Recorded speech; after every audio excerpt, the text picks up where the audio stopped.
We once spent a family holiday in Spain. The flat we were staying in was quite small, so not all of us could sleep in separate rooms. I was sleeping in the living room and was just about to fall asleep when I heard my older brother asking my half-sister for help. I didn't pay much attention to those sounds, and it's been years now.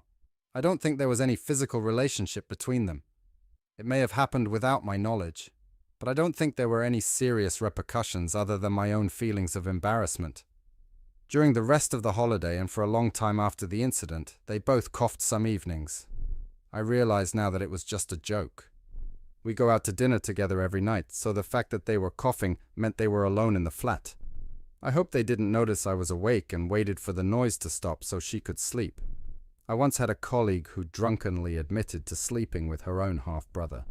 Over time, this led to a serious relationship that became known to their parents, causing desperate attempts to break up the relationship. And at this point, this secret still remains unknown in the office. This is embarrassing since her stepfather also works there and is a top executive. Anyway, her parents found out and tried to get them to break up a second time when things got very public, ugly and embarrassing for her mum and stepdad, who are now important figures in the industry and run their own company. She tells us that she was given ultimatums from her mum, but she's not going to describe which ones. Eventually, a colleague announced she was quitting her job and moving to the US to start a new life. She wrote a letter of resignation to the HR department. The colleague also told some people at work that she had had enough drama and that she would leave for a few weeks to get over it. Some time passed and there was no word from her.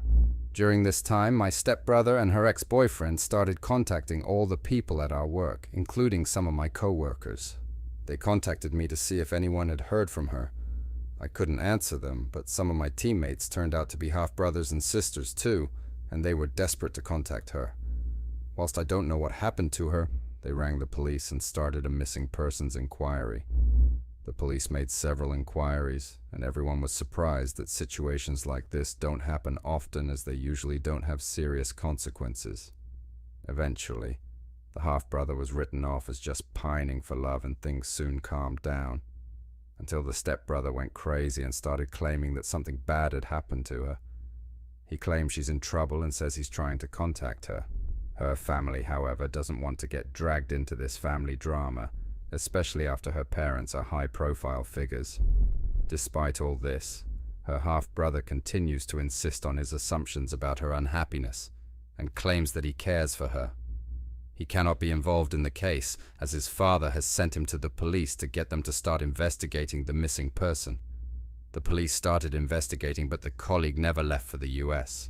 As it turned out, the emails she sent were not from her, but after her death. The text messages, emails, and breakup were all orchestrated by her mum. She was covering her tracks after she orchestrated the murder of her own daughter, all because of a connection to her half-brother and impending marriage. The third story is the story of how my uncle married his half-sister when they were teenagers. They had 4 children, but eventually divorced. Years later, my father married my uncle's half-sister. She became his stepmother, and her ex-wife became my stepmother. My cousins became my half-brothers and sisters.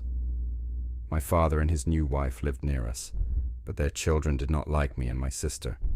My grandmother had to disown her son several times because he married his half-sister twice. They lived together for about 10 years, and after that, the whole relationship softened until she stopped showing up in our lives. My sister and I moved in and had a good relationship. Next story. My mum died and my brother and I went to live with my dad, stepmother, and stepsister. My parents had an abusive divorce, so our relationship did not become close with them. In the future, my brother started dating my stepsister. My brother and I would often play with each other until we fell over. Basically, we would have the lights on and start hitting each other with pillows or whatever was at hand. I realize it sounds like a silly game, but at the time it was just a fun activity for us. However, sometime during the game, we turned off the lights and found my brother and stepsister kissing. We stopped the game and it turned out that my brother was dating his stepsister without our knowledge. I wonder what else they had in mind and what might have happened next. Another story. When I was little, my mum started dating a new boyfriend who had a daughter from another marriage. We had a lot of flirting at first, but we never got physical in front of my parents. One day, on her father's birthday, We were sitting on a hillside near our house in high spirits from the alcohol we had managed to consume. Unexpectedly, she approached me and I faked a smile, pretending to be happy. At that point, we had already established physical communication with each other. The rest of the time, we waited for our parents to leave for a date so that we could mind our own business. It was one of the happiest times of my life until we got married. After the wedding, things changed. I'm sure it had to do with our parents talking about us as wonderful siblings, and combined with the marriage itself, it became even more obnoxious. She was a real bride, and it always seemed unnatural to me to try and play happy family and pretend nothing was going on.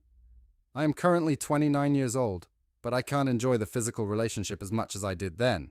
It has affected my current relationship, and I don't know how to resolve this story. Story number 7 is not related to me but to a colleague who helped his nephew get a job in their company. As time went on, the company started talking about how he was going to become a grandfather because his 18-year-old daughter, who lives with him, got pregnant. It was later discovered that his nephew was beating him, and it turned out that his daughter was a regular customer. The nephew was fired for failing a medical examination. Story number 8 involves 2 friends of mine who fell in love after meeting at a party. They dated for about 2 years and decided to get married. The girl's family was from Australia, so although they met each other's parents, the parents only met on the wedding day. But on the wedding day, the families from Australia and England happened to meet at the airport. Everyone was shocked and stunned by this meeting. There was a lot of tension around the food, and everyone was busy watching their parents' ex-partners. It all left an unpleasant impression and overshadowed the wedding itself. Sadly, the Australian newlyweds' mums and dads further disliked their parents. Continuation follows.